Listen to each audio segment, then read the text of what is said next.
A'udzubillahi minasyaitonirrajim. Bismillahirrahmanirrahim. Zarni wa man khalaqtu wahida. Zarni, biarkanlah aku, kata Allah. Jadi Allah berfirman, Zarni, biarkanlah aku. Wa man khalaqtu, dan orang yang aku jadikan, aku ciptakan wahida, sendirinya. Wa ja'altu lahu, dan aku jadikan baginya, maksudnya aku berikan kepadanya, malan mamduda, harta yang banyak,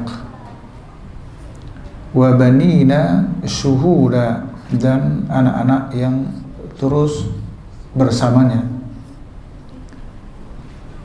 wa mahabtu lahu tamhida, dan kami bukakan atau kami lapangkan bagi mereka tempat selapang-lapangnya. Thumma, kemudian yatma'u, dia sangat berharap, an azida, aku menambahkan. Kalla, sekali-kali tidak demikian. Innahu, sesungguhnya, kana li ayatina anida, adalah dia terhadap ayat-ayat kami anida, menentang. Saurhikuhu sa'uda, akan atau kelak akan aku paksa dia, atau kelak akan aku bebani dia, sa'uda, untuk naik, nanti naik ke salah satu bukit di dalam neraka jahanam. Tiada tafsirnya. Innahu, sesungguhnya dia, fakkara wa qaddar, fakkara, memikirkan, wa qaddara, dan menetapkan. Fakutila kaifa qaddar, maka kutila sini bermakna uhlika, yakni dibinasakan, maka celakalah gitu. Kaifa qaddar, bagaimana dia memikirkan. Summa kutila kaifa qaddar, kemudian celakalah bagaimana dia memikirkan. Summa nazara, diterlek nazara artinya melihat, maksudnya dia memikirkan. Kita tengok tafsir dari nazara artinya fakkara, yaitu dia berpikirkan. Summa abasa wa basar, kemudian dia abasa, bermuka masam, wa basar, dan mengerutkan jidatnya. Summa adbara, kemudian dia berpaling, wastakbara, dan menyombongkan diri. Faqala, lalu dia berkata, in haza, in di sini bukan jika ya, tapi artinya tidak. In haza, bukanlah ini, yakni Al-Quran, illa sihrun yu'sar, kecuali sihir yu'sar, yang dipelajarinya, ya, sihir yang diterima oleh Muhammad secara turun-temurun. Nanti ada penjelasannya. In haza, tidak adalah ini, illa qaulul bashar, kecuali perkataan manusia. Kata Allah, sa'uslihi saqar, kelak akan aku masukkan dia ke dalam neraka saqar. Wa ma adraka ma saqar, tahukah engkau apa itu saqar? La tubqi wa la tazar. Apa la tubqi, artinya tidak menyisakan, tidak membiarkan gitu ya. Wa la tazar, dan meninggalkan.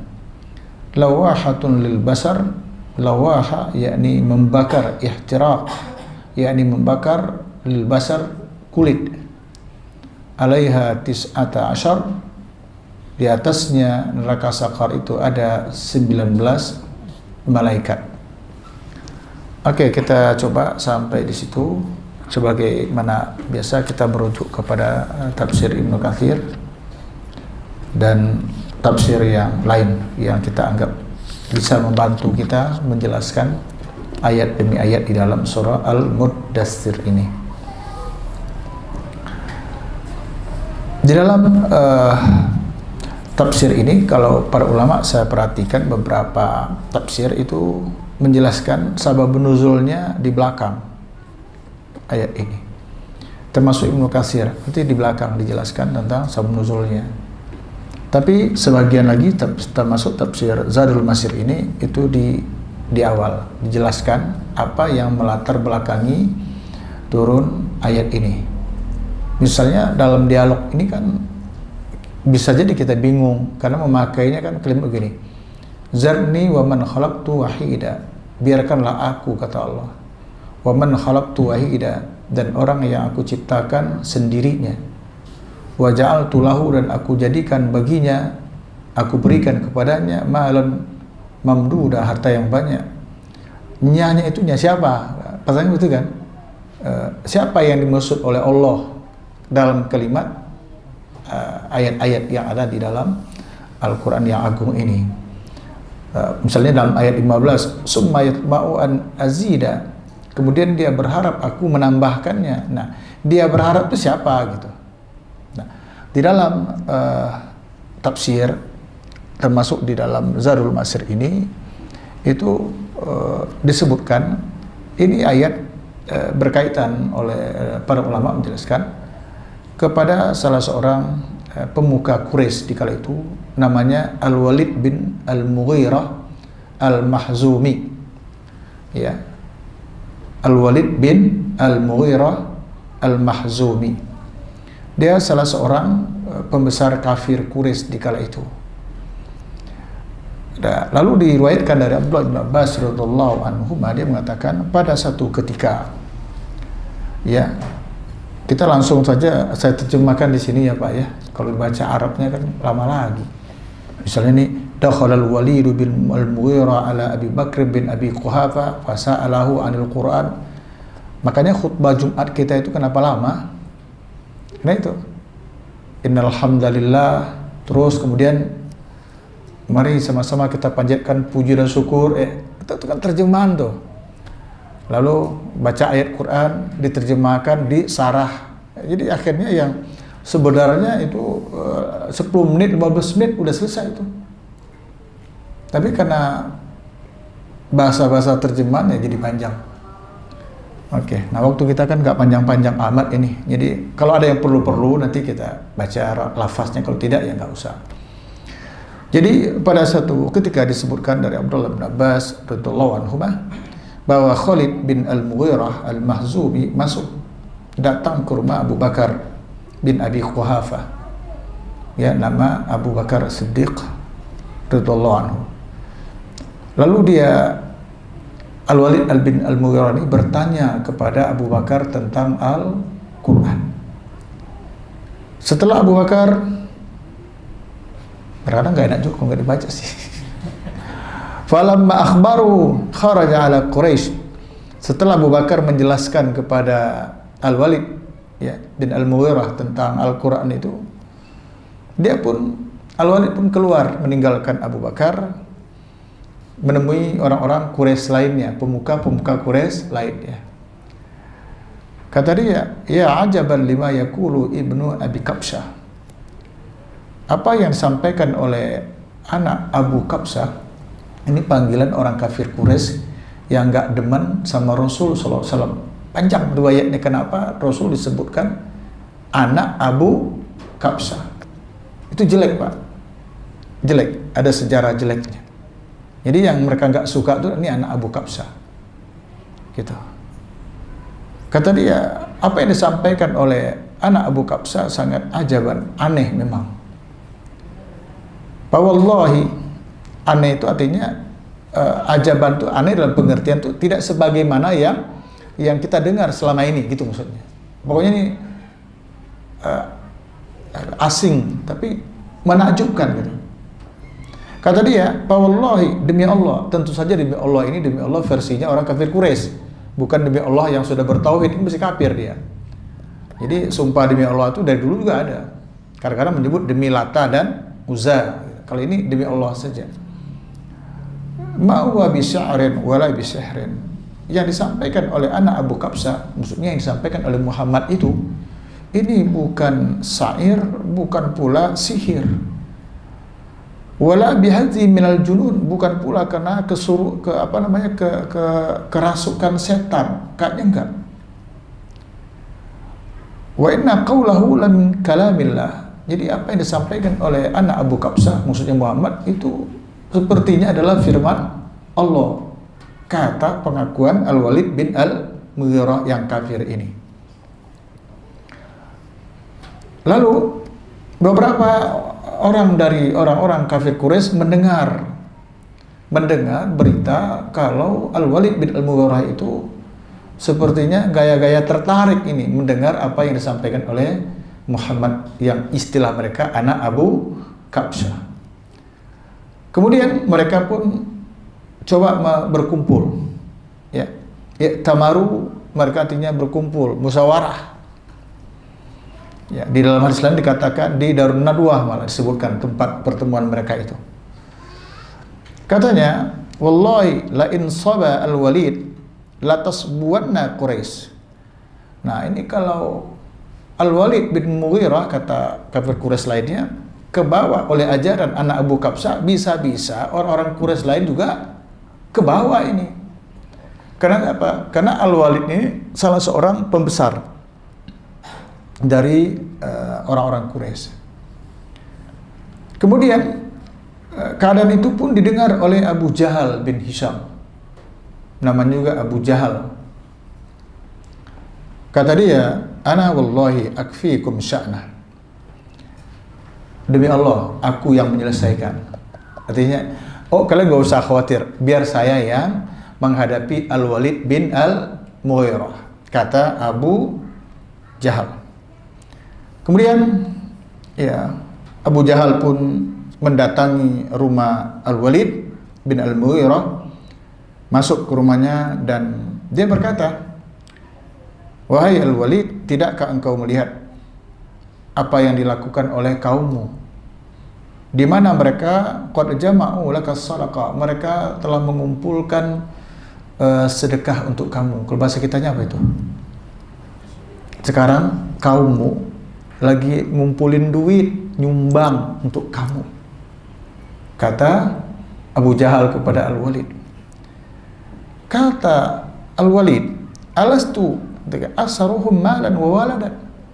Lah, ngapain aku disumbangin? Bukankah kalian tahu kalau aku ini adalah orang yang kaya? Aku kan kaya, banyak harta, banyak anak, gitu.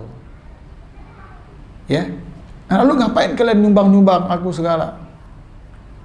Lalu Abu Jahal mengatakan, karena kaummu bercerita bahwa engkau datang ke rumah Abu Quhafa litusiba min ta'ami, karena ingin mencari makan. Jadi kamu, menurut kaummu, ya, orang-orangmu, sukumu, kamu pergi ke rumah Abu Bakar itu mau cari makan. Berarti kamu kan udah susah tuh. Nah, makanya kamu ngumpulin duit untuk bantuin, gitu. Mendengar itu, kata Walid, apakah mereka menceritakan tentang aku, keluargaku? Kalau begitu, kata dia, fala wallahi la aqrabu ibnu Abi Quhafa wala Umar wala ibnu Abi Kabsah. Kalau begitu, demi Allah, sekali demi Allah versinya jahiliyah. Kalau begitu aku tidak akan lagi mendekati ibnu Abi Quhafa, ini Abu Bakar. Aku tidak akan mendatangi Umar, dan aku juga tidak akan mendekati anak ibnu Abi Kabsah, yaitu Muhammad. Lalu dia berubah. Dia mengatakan, wa ma qauluhu illa sihru yu'sar. Langsung dia berubah. Sebenarnya apa yang disampaikan oleh Muhammad itu tidak lain kecuali sihir yang diterimanya secara turun-temurun, yang dipelajarinya dari generasi-generasi sebelumnya. Padahal tadi begitu nggak awalnya? Enggak.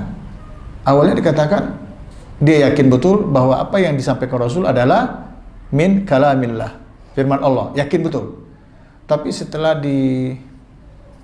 ya ini kayak partai juga jadinya kayak ini kan ujung-ujungnya gitu. Tapi jangan terseret ke sana, enggak, kita ngaji kok. Ya. Setelah itulah ketika dia mengatakan wa ma qauluhu illa sihru yu'sar, bahwa apa yang disampaikan oleh Muhammad itu adalah sihir yang dipelajarinya. Setelah itulah fa andallahu ala rasulihi zarni wa man khalaqtu wahida. Biarkanlah aku, Allah turunkan ayat ini. Biarkanlah aku dan orang yang kuciptakan sendirinya. Kalau bahasa kitanya Pak, kata Allah, biarkan aku yang buat perhitungan dengan manusia yang seperti itu. Inilah makna ini. Nah, di dalam tafsir Ibnu Katsir ini belakangan disebutkan ini di tentang sababun nuzul. Secara umum biasanya itu kan di awal-awal. Oke. Jadi disebutkan di Ibnu Katsir, maka Allah turunkanlah ayat zarni wa man khalaqtu wahida sampai kepada firman Allah la tubqi wa la tazar. Ini ayat berapa itu? Dari ayat 11 sampai ayat 28, ya, itu diturunkan untuk merespon apa yang terjadi atau yang dilakukan oleh Walid bin Al-Mughirah Al-Mahzumi laknatullahi alaihi terhadap Rasulullah sallallahu alaihi wasallam. Maka Allah turunkanlah ini ayat. Jemaah berbahagia, mempelajari sababun nuzul itu penting nggak penting? Penting nggak penting itu paling tidak, ya, dikatakan penting karena dengan itu kita bisa melihat, ya, background, latar belakang turunnya satu ayat. Kalau hadis namanya asbabul wurud, sebab-sebab munculnya hadis Nabi sallallahu alaihi wasallam. Kalau ayat asbabun nuzul atau sababun nuzul, saya katakan tidak penting karena memang penetapan hukum di dalam Al-Quran tidak didasarkan kepada sababun nuzul. Disebutkan di dalam kaidah usulnya, al-ibrah bi umumil lafzi la bi khususis sabab. Ibrah, hukum yang diambil itu berdasarkan lafaz, redaksi umum dari satu ayat itu, tidak tertentu atau tidak disebabkan oleh sababun nuzul semata, tidak bergantung, ya, tidak berpegantung kepada sababun nuzul semata. Sekadar mengingatkan apa yang pernah kita sampaikan dulu di awal-awal. Misalnya kuliah ayyuhal kafirun, ingat kita sababun nuzulnya itu kan setelah bermacam-macam cara yang dilakukan oleh kafir Quraisy untuk menghentikan dakwah Rasulullah SAW.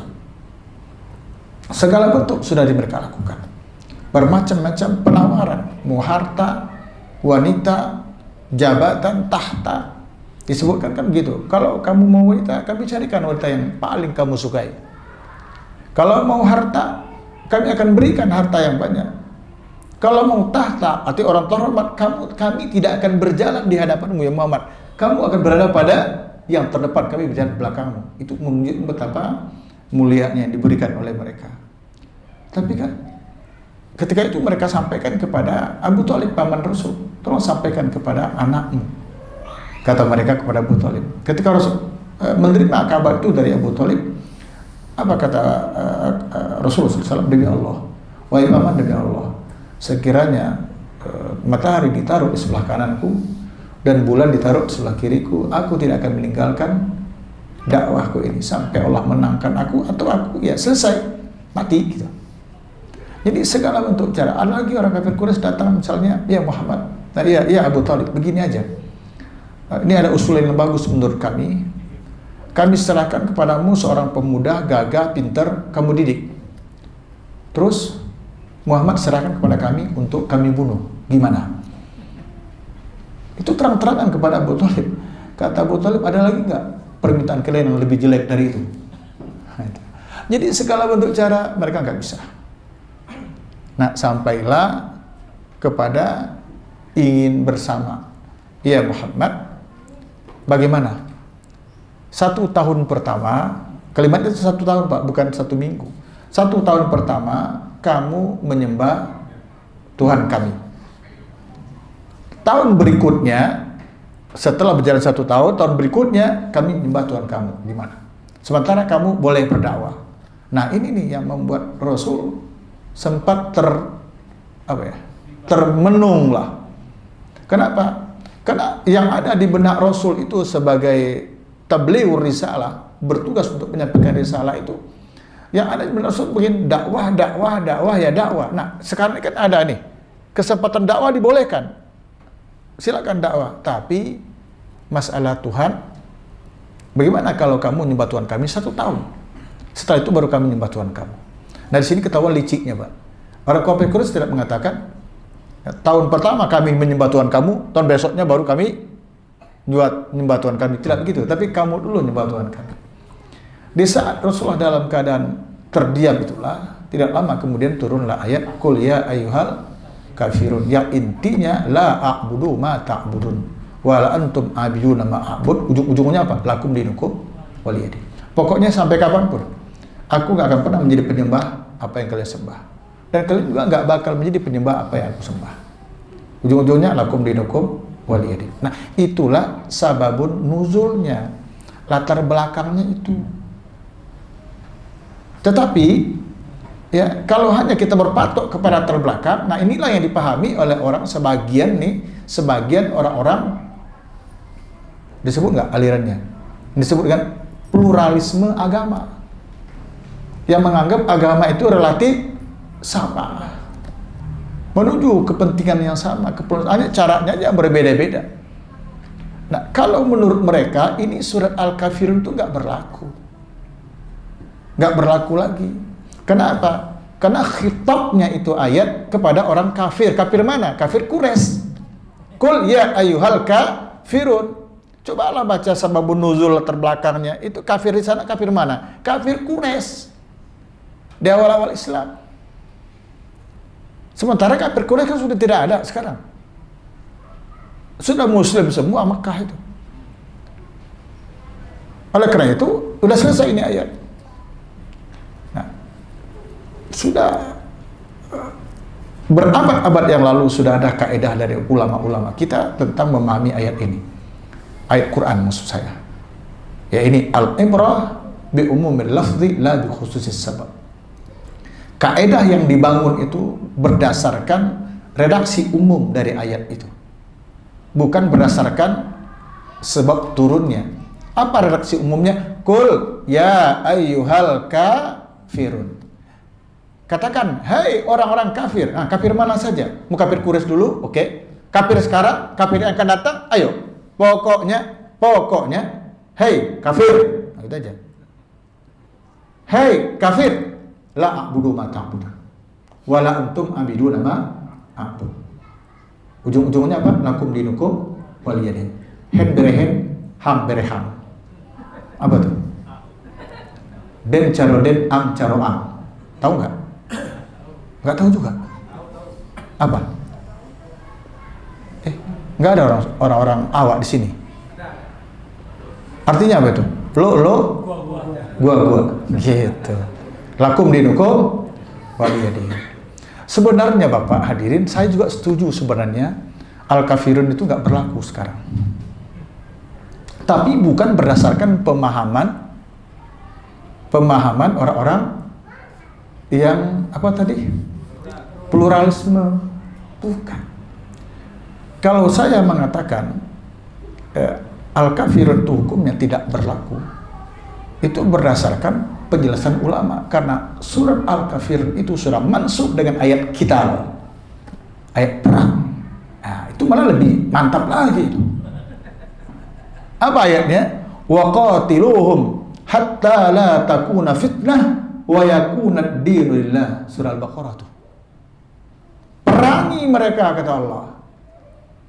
Wa qatiluhum, perangi mereka hatta la takuna fitnah, sehingga tidak ada lagi fitnah, tidak ada lagi kemusyrikan, tidak ada lagi kekufuran. Wa yakuna ad-dinu lillah, yang ada hanyalah agama Allah. Apa itu? Islam. Perang. Gak ada lagi yang lain.